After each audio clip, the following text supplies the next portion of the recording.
Então o patrão disse a um deles: amigo, eu não fui injusto contigo. Não combinamos uma moeda de prata? Toma o que é teu e volta para casa. Eu quero dar a este que foi contratado por último o mesmo que dei a ti. Por acaso não tenho o direito de fazer o que quero com aquilo que me pertence? Ou estás com inveja porque estou sendo bom? Assim os últimos serão os primeiros e os primeiros serão os últimos. Palavra da salvação.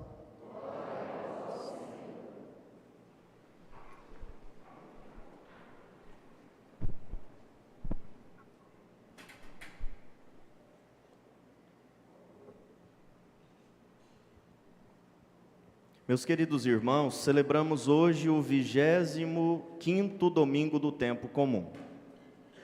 E a liturgia que a igreja nos oferece hoje, uma liturgia rica em ensinamentos para a nossa vida, para toda a vida cristã. E o primeiro ensinamento, muito importante, que salta aos nossos olhos, está lá na primeira leitura. Deus nos ensina através do profeta Isaías: buscai o Senhor enquanto pode ser achado, invocai-o enquanto Ele está perto. Buscai o Senhor enquanto Ele pode ser achado. Então veja, nós devemos buscar a Deus enquanto pode ser achado, ou seja, haverá um momento em que ele não poderá ser achado. Essa é a conclusão lógica. Se há um momento em que ele pode ser achado, há um momento em que ele não pode. Portanto, nós devemos ficar alertas. É um alerta para nós, é uma advertência também. Haverá um momento em que Deus não poderá ser encontrado por nós. Mas enquanto Ele pode, nós devemos buscá-lo. Nós devemos buscar a Deus enquanto Ele está perto, enquanto Ele está ao nosso alcance. Ou seja, nós devemos nos converter enquanto há tempo. Devemos mudar de vida enquanto temos tempo. Devemos abandonar o caminho errado, as práticas erradas, enquanto há tempo.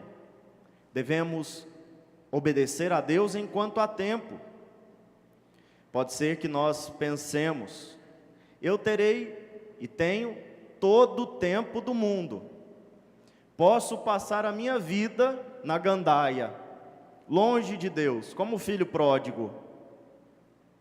Posso ir para longe do Pai, fazer o que me dá prazer, fazer o que me dá gosto, fazer o que vem na minha cabeça, o que é agradável, o que é prazeroso, o que é apetecível. Eu posso passar a vida, que eu terei todo o tempo do mundo para me arrepender, todo o tempo do mundo para me converter. Basta o último instante. Basta o último segundo. Acontece que nós não somos senhores do tempo e da história. Deus é Senhor do tempo e da história. E Ele, como Senhor do tempo e da história, colocou em nossas mãos apenas um instante. Este instante presente. Este brevíssimo segundo, como nos ensina Santa Teresinha do Menino Jesus. Para amar a Deus, temos apenas este instante, este brevíssimo segundo, este momento breve que me foge. E se eu não procuro a Deus agora, pode ser que no próximo instante, no próximo segundo, no próximo momento, não haja mais tempo.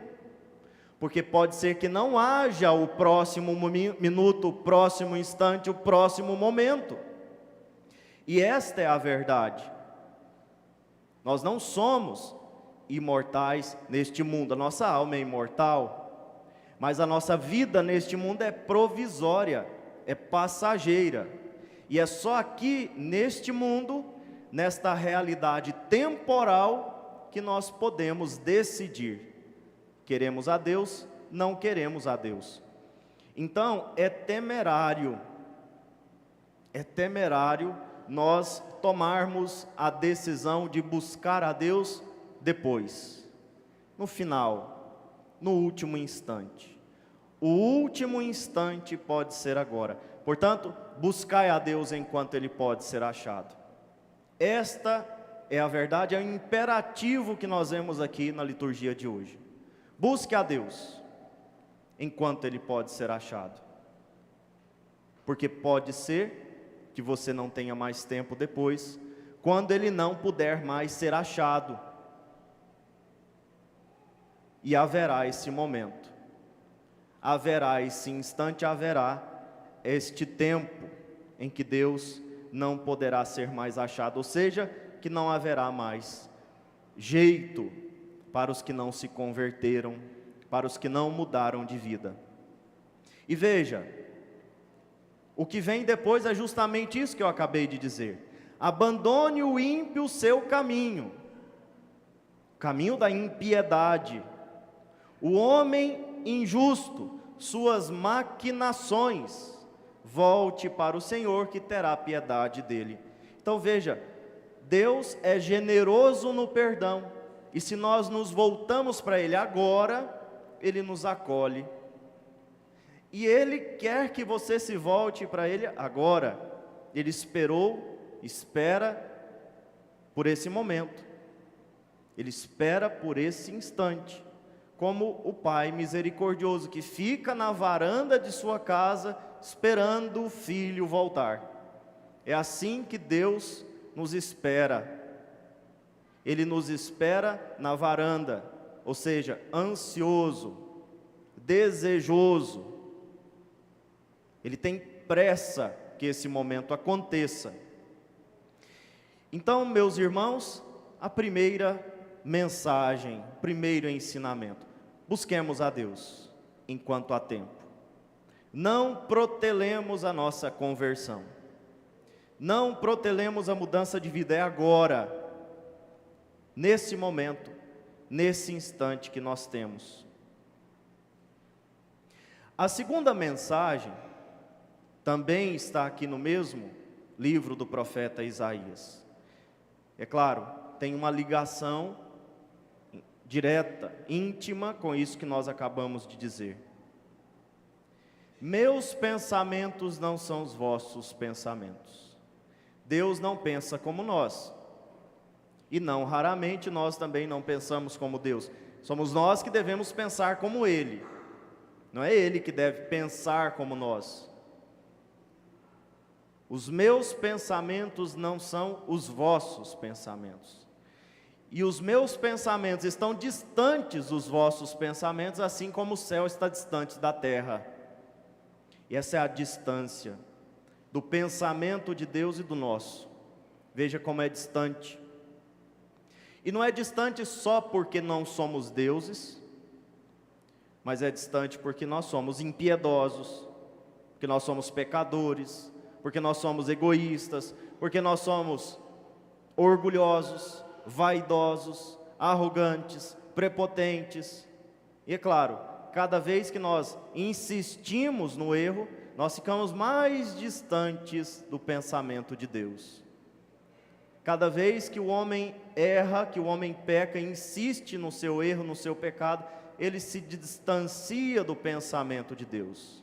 O pensamento de Deus nós conhecemos um pouco, nós conhecemos os caminhos que Ele revelou, nós conhecemos a vontade que Ele revelou em Jesus Cristo, nos seus profetas, na sua palavra. E aqui é a chave para a gente entender o Evangelho. No Evangelho nós ouvimos a parábola do trabalhador da última hora. E a primeira coisa que salta aos nossos olhos quando nós ouvimos essa parábola é que não é a parábola do trabalhador da última hora. Segundo os nossos pensamentos, é a parábola da injustiça.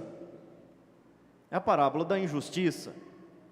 O patrão sai cedo e encontra um grupo de trabalhadores para a sua vinha.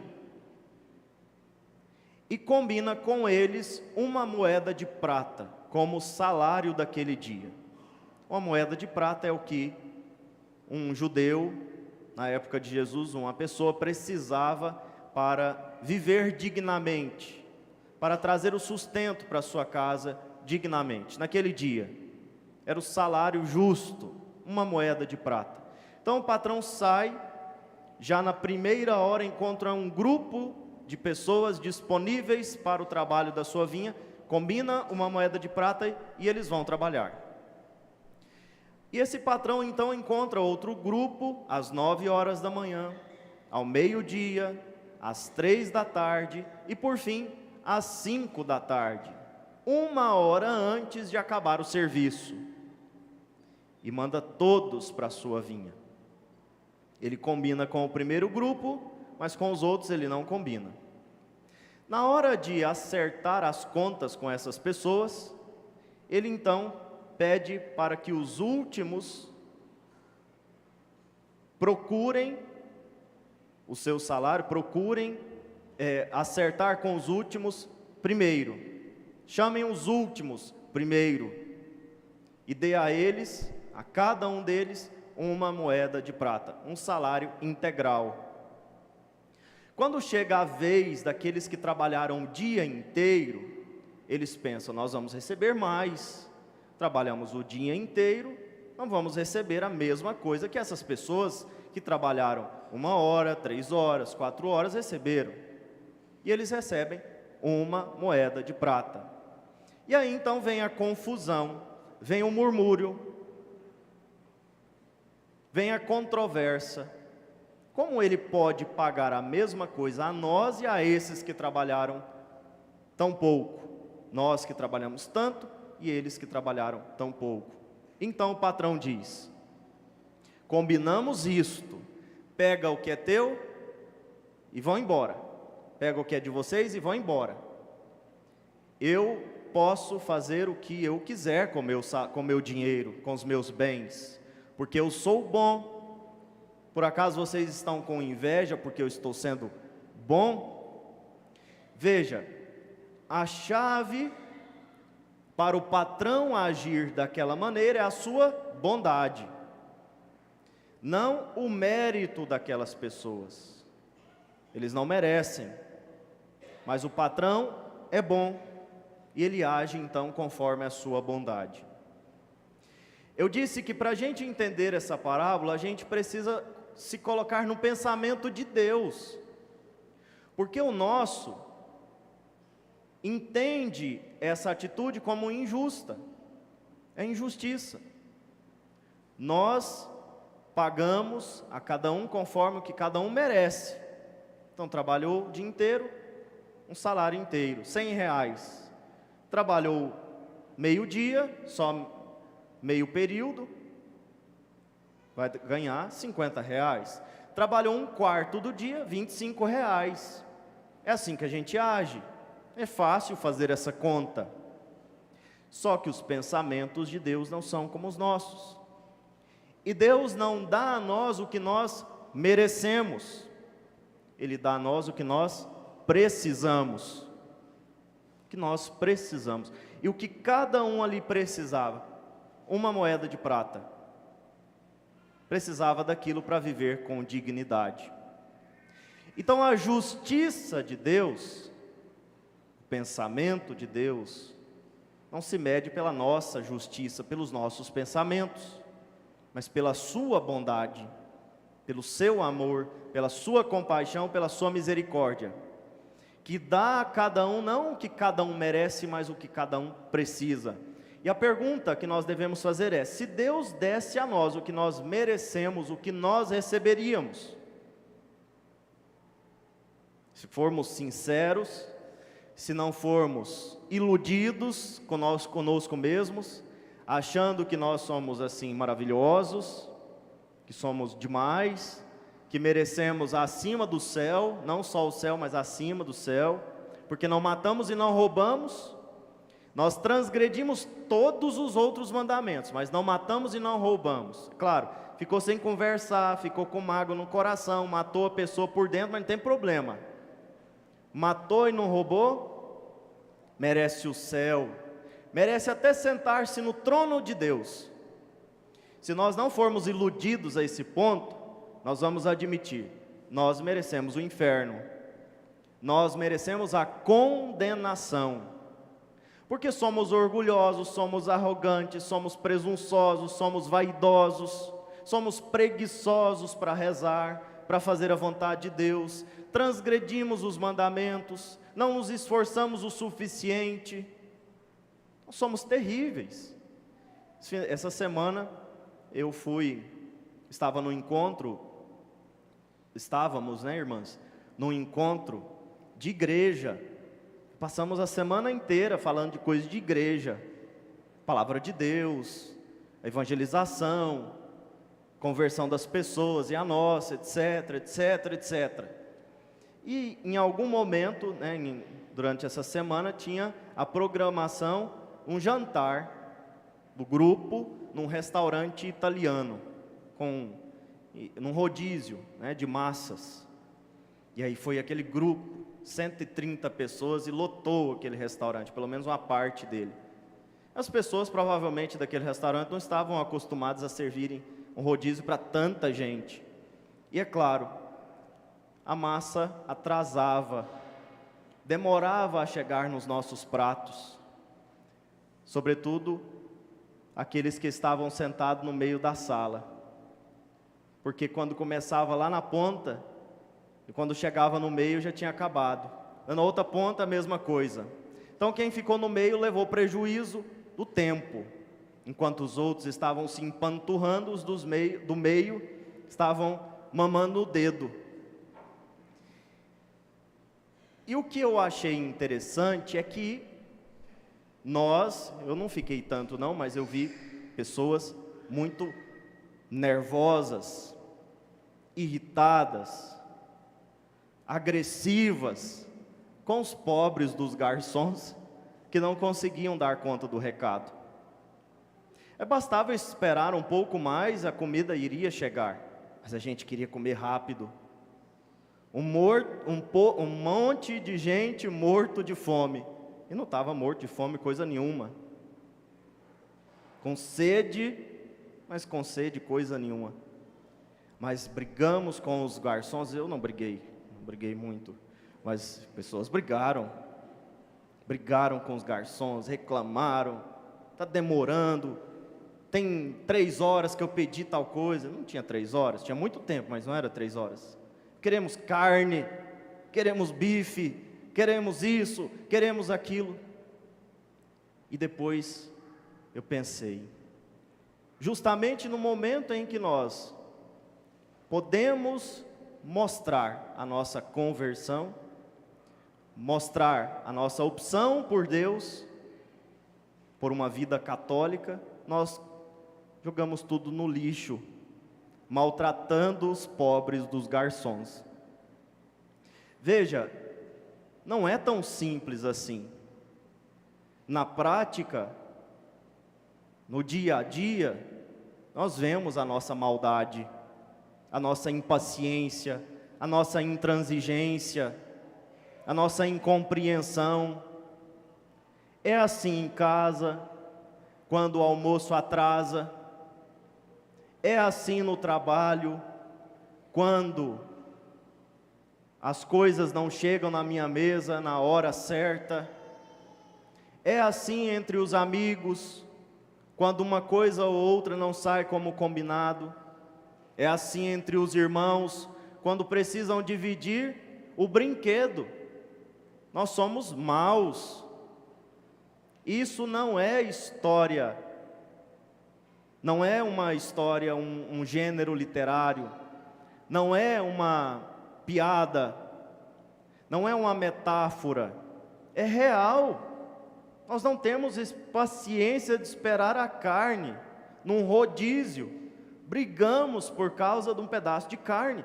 imagina com as coisas mais difíceis, mais exigentes, a gente briga e a gente joga nosso catolicismo na lata do lixo.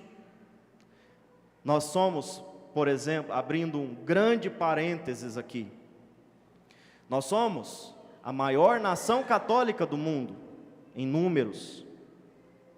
Ainda 50% dos brasileiros são católicos. E se nós contarmos os cristãos, somam mais de 80% da população. Cristãos, que têm a mesma palavra de Deus, os mesmos mandamentos, o mesmo Jesus Cristo. E, no entanto, nós estamos aí prestes a aprovar o aborto. Que catolicismo é esse? Pessoas católicas, ministros do Supremo Tribunal Federal que se dizem católicos, cristãos, vão aprovar. Espero que não, mas tudo indica que sim, porque esse é o desejo não de hoje, mas um desejo antigo dessa gente.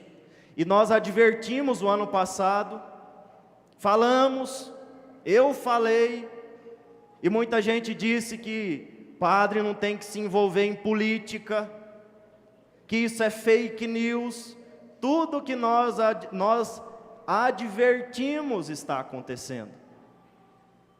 As drogas, o aborto, ideologia de gênero, não só pelo Supremo Tribunal Federal, pelo Ministério da Saúde, por outras forças que atuam também dentro do governo, pessoas colocadas ali para aprovar essas agendas, pessoas que professam a fé católica. Então, desde nós que brigamos com os garçons, com aqueles que aprovam o aborto, nós vemos a maldade do ser humano. Então nós merecemos o quê? A condenação. Então, se o patrão, ou seja, o pai, olhar para nós e disser assim: eu vou pagar a vocês o que vocês merecem, quem de nós sairia vivo dessa história?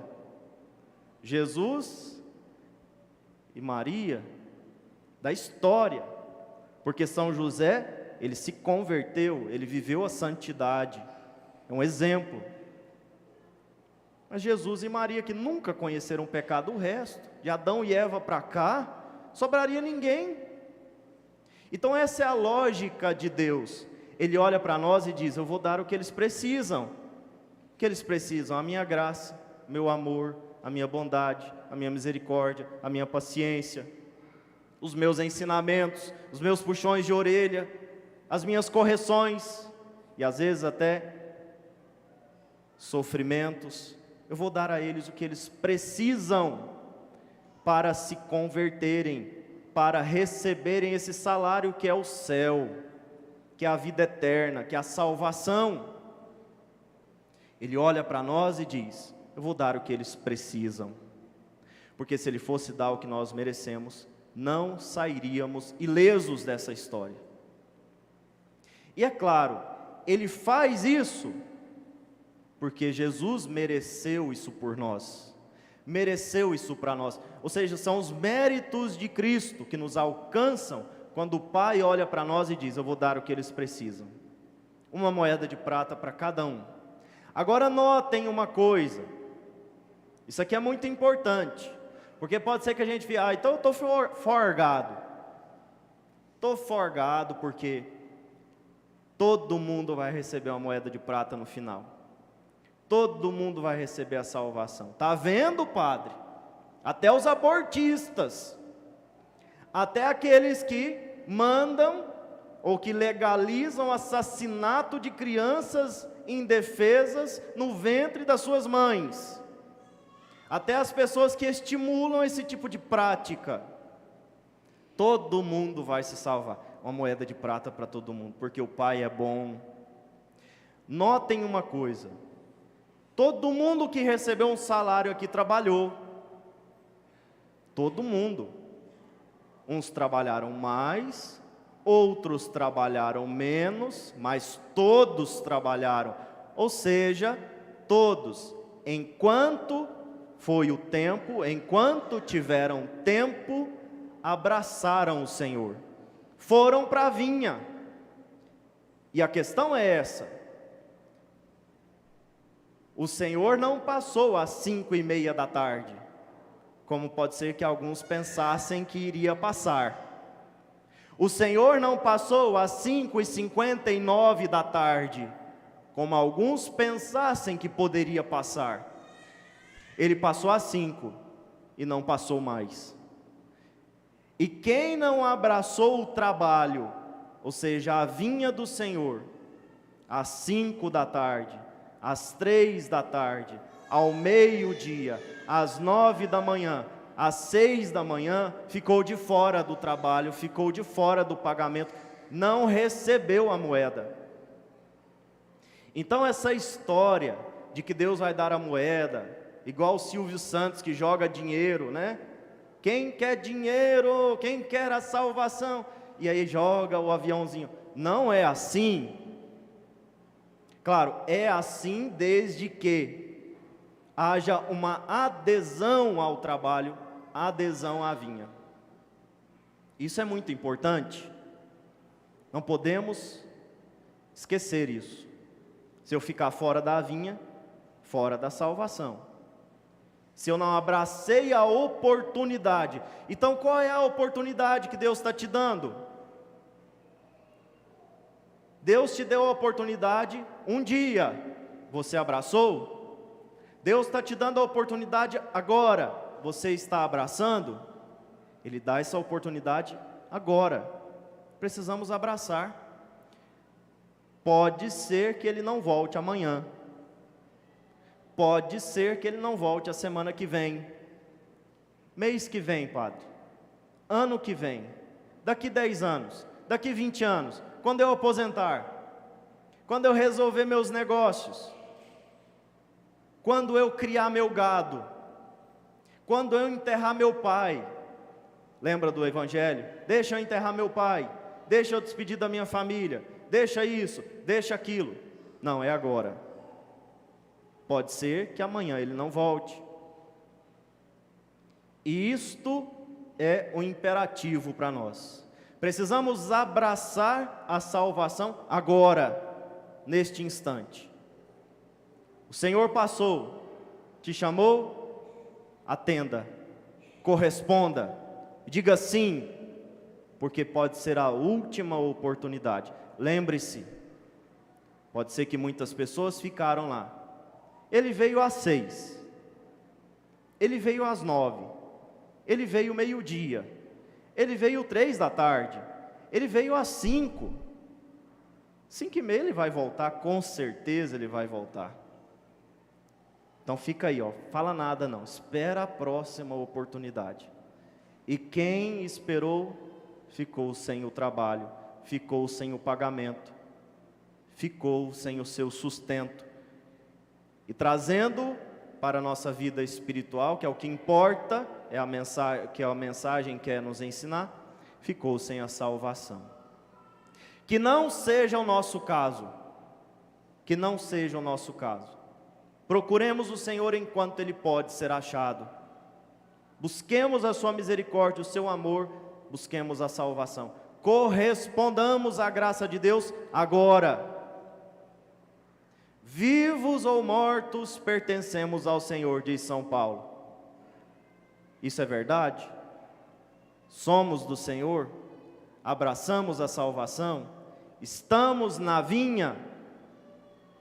Vivendo a nossa fé na pizzaria, no Supremo, na política, no trabalho, na igreja, na família? Ou ainda não? Que o Senhor nos ajude, que a sua graça nos alcance nesse domingo e que nós tenhamos condições, tenhamos a determinação de dizer sim ao chamado para a vinha do Senhor. Creio em Deus Pai, Criador do céu e da terra, e em Jesus Cristo, seu único Filho, nosso Senhor, que foi concebido pelo poder do Espírito Santo, nasceu da Virgem Maria, desceu sobre